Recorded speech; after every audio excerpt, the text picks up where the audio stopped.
May 15th, 1944. St. Paul's School, London. The room smells of polished wood and cigarette smoke. King George VI sits in the front row.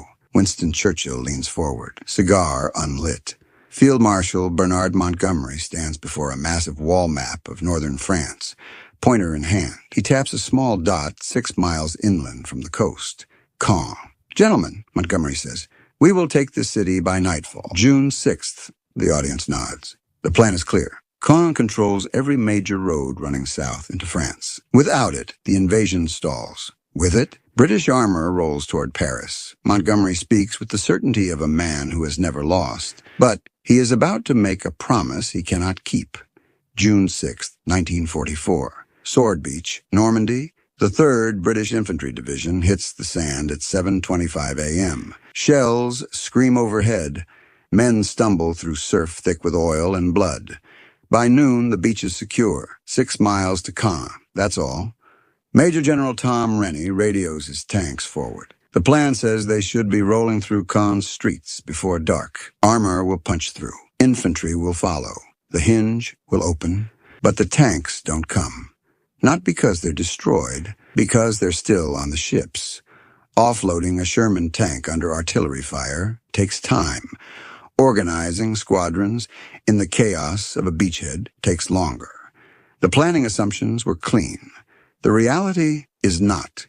By 4 p.m., lead elements of the 3rd Division are 3 miles from Caen. Then they stop, because something else has arrived. South of Caen, the 21st Panzer Division is already moving. German commanders were told the Allies would never land at Normandy. They were wrong, but they are not paralyzed. At 4:30 p.m., British reconnaissance reports enemy armor. Not a screening force, a division. The lead British units dig in. They do not advance. They wait for support, for orders, for clarity. Nightfall comes. Caen does not fall. June 7th, 1944. Montgomery's headquarters receives the reports. Caen remains in German hands. The roads are blocked. The hinge is closed. He does not panic. He adjusts. A new plan. Envelopment. Don't charge the front. Go around.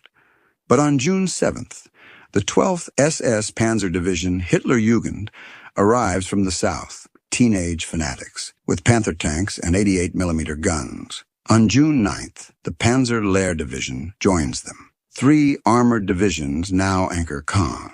The door Montgomery promised to open is now defended by the best Germany has. June 10th, 1944, Operation Perch. The British try to swing west, enveloping Caen from the flank. 8 days of fighting through villages with stone walls and hedgerows, thick enough to stop a tank. The bocage. Every field is a fortress. Every lane, a kill zone. German defenders don't need numbers. They need patience. Operation Perch fails. Caen still stands. Across the Atlantic, Dwight D. Eisenhower reads the reports. Supreme Allied Commander. The man responsible for everything. He expected a breakout by now. He expected mobility. What he sees are casualty lists. By July 1st, 25 days after D-Day, British and Canadian forces have suffered over 24,000 casualties in the Caen sector alone. For a city 6 miles from the beach, Eisenhower presses Montgomery. Montgomery replies with confidence, "We are fighting the enemy to a standstill. Holding their armor here allows the Americans to break out in the west. It sounds like strategy. It looks like a stalemate." June 26, 1944. Operation Epsom. Montgomery commits 8 divisions. The objective? Cross the Odon River, take Hill 112, and collapse Caen from the flank. The attack begins in torrential rain. Tanks slip in the mud. Infantry advances under mortar fire so dense the ground trembles. For 3 days, men die for meters. Hill 112 is reached, briefly held, then abandoned under German counterattack. Operation Epsom ends where it began. Caen still stands. In Washington, American commanders ask the question no one wants to say aloud. Is Montgomery stalling? Omar Bradley needs the British to break out so his forces can push west. George Patton, waiting in England, sees with impatience. The plan was momentum. What they have is attrition. July 8, 1944. Operation Charnwood.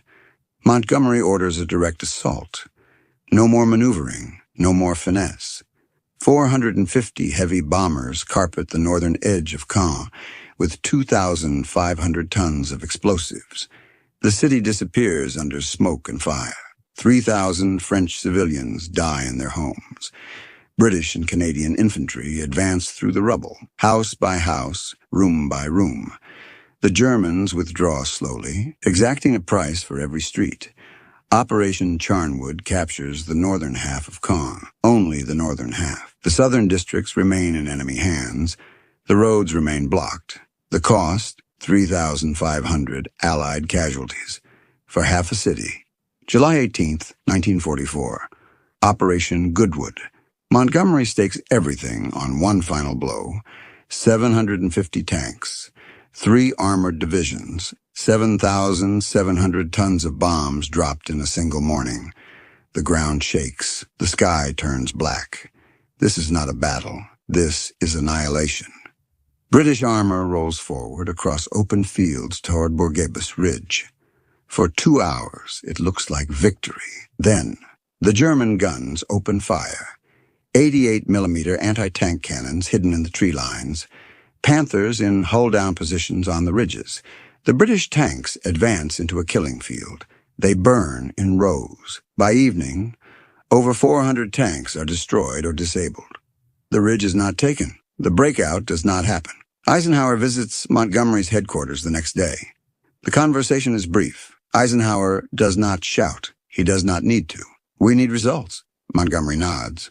But Caen, the city promised for June 6th, remains a ruin divided between 2 armies. July 20th, 1944. Final Allied forces clear the last German positions south of Caen, 30 days after it was supposed to fall in a single afternoon. The roads are open. The hinge is unlocked. But the cost is counted in names read aloud at morning roll calls that receive no answer. 50,000 Allied casualties. For 6 miles. Historians will argue for decades about what happened at Caen. Some say Montgomery never intended to break out, that his goal was always to hold German armor in place while the Americans flanked west. A war of attrition, disguised as a war of maneuver. Others say he simply failed, that the plan was real, the promise sincere, and the execution flawed. The truth, perhaps, lies in the gap between what was briefed and what was possible. On May 15th, in a London schoolroom, Montgomery pointed at a map and made a promise.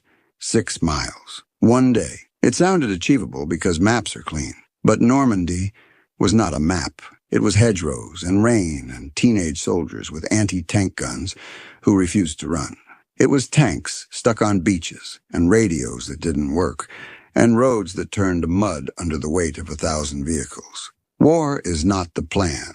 War is what happens when the plan meets the ground. The veterans who survived Caen rarely spoke of it with pride. They spoke of friends buried in fields whose names they could not pronounce, of tanks burning in the early morning fog, of stone walls that became graves. They did not ask why it took 30 days. They knew why, because the enemy was there, and the enemy did not agree to the plan. Caen was liberated. The roads opened, the Allies advanced, but 50,000 men paid the price for 6 miles in 30 days. Montgomery never apologized. Eisenhower never forgot.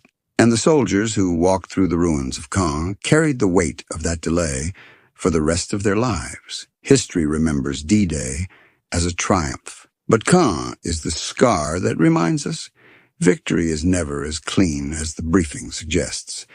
And promises made in London die hard in the hedgerows of France.